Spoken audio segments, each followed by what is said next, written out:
നമസ്കാരം. 1.5 വർഷം മുൻപ് കേറ്ററിംഗിൽ ഭാര്യയെയും 2 കുഞ്ഞുങ്ങളെയും കൊന്ന ദുരന്തത്തെ ഓർമ്മപ്പെടുത്തി ഭയാനകമായ കൊലപാതക ശ്രമം ലിങ്കൺഷെയറിൽ നിന്നും റിപ്പോർട്ട് ചെയ്യപ്പെടുന്നു. പ്രദേശവാസികൾ പോലും കാര്യമായി അറിയാതെ പോയ സംഭവത്തെക്കുറിച്ച് നിയമപരമായ കാരണങ്ങളാൽ മറുനാടൻ മലയാളിക്ക് കൂടുതൽ വെളിപ്പെടുത്താൻ സാധിക്കാത്ത അവസ്ഥയാണ്. എങ്കിലും കോട്ടയം സ്വദേശിയായ യുവതി ഭർത്താവിന്റെ മാരക ആക്രമണത്തിൽ നിന്നും തലനാരിഴയ്ക്ക് രക്ഷപ്പെട്ടെങ്കിലും ഇപ്പോഴും അതീവ ഗുരുതരാവസ്ഥയിൽ തുടരുകയാണെന്ന് റിപ്പോർട്ടുകൾ പറയുന്നു. എങ്കിലും ജീവഹാനിക്കുള്ള സാധ്യത കുറയുന്നു എന്ന പ്രതീക്ഷയും പങ്കുവയ്ക്കപ്പെടുന്നുണ്ട്. യുവതിയുടെ നാട്ടിലെ ബന്ധുക്കളെ വിവരം പൂർണ്ണമായും ധരിപ്പിക്കാത്തതും കൂടുതൽ വ്യക്തിഗത വിവരങ്ങൾ മാധ്യമങ്ങളിലൂടെ ഈ ഘട്ടത്തിൽ പുറത്തുവരുന്നത് ശരിയല്ലെന്ന ചിന്തയിലാണ് മറുനാടൻ കുത്തേറ്റ യുവതിയുടെ വിവരങ്ങൾ ഇപ്പോൾ മറച്ചുവെക്കുന്നത്. ഇന്നലെ ഉച്ചയ്ക്ക് വീട്ടുവഴക്കിനെ തുടർന്നാണ് കലി കയറിയ ഭർത്താവ് മാരകമായ വിധത്തിൽ തുടരെ കുത്തി യുവതിയെ പരിക്കേൽപ്പിച്ചത്.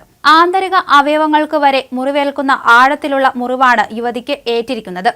ആക്രമണത്തിന് ഇയാളെ പ്രേരിപ്പിച്ച ഘടകം എന്താണ് എന്നിപ്പോൾ വ്യക്തമല്ല. വീട്ടിൽ വഴക്കും അലമുറയും കേട്ടതിനെ തുടർന്ന് പോലീസ് എത്തിയപ്പോഴാണ് ചോര വാർന്ന നിലയിൽ യുവതിയെ കണ്ടെത്തിയത്. ഉടൻ ഏറ്റവും അടുത്ത സ്പെഷ്യലിസ്റ്റ് ഹോസ്പിറ്റലായ നോട്ടിംഗ്ഹാം യൂണിവേഴ്സിറ്റി ഹോസ്പിറ്റലിലേക്ക് യുവതിയെ എത്തിച്ചു. യുവതി ശസ്ത്രക്രിയയ്ക്ക് വിധേയയാകാനുള്ള വിധത്തിൽ രക്തസമ്മർദ്ദം അടക്കമുള്ള ശരീര പ്രവർത്തനങ്ങൾ നിയന്ത്രണ വിധേയമാക്കാൻ കാത്തിരുന്ന ഡോക്ടർമാർ രാത്രിയോടെ അടിയന്തര ശസ്ത്രക്രിയയ്ക്ക് യുവതിയെ വിധേയമാക്കി. നിലവിൽ യുവതിയുടെ ആരോഗ്യനില നിയന്ത്രണ വിധേയമാണ് എന്ന സൂചനയും പുറത്തുവരുന്നുണ്ട്. അതിനിടെ യുവാവിനെതിരെ കൊലപാതക കുറ്റമാണ് പോലീസ് ചാർജ് ചെയ്തിരിക്കുന്നത്.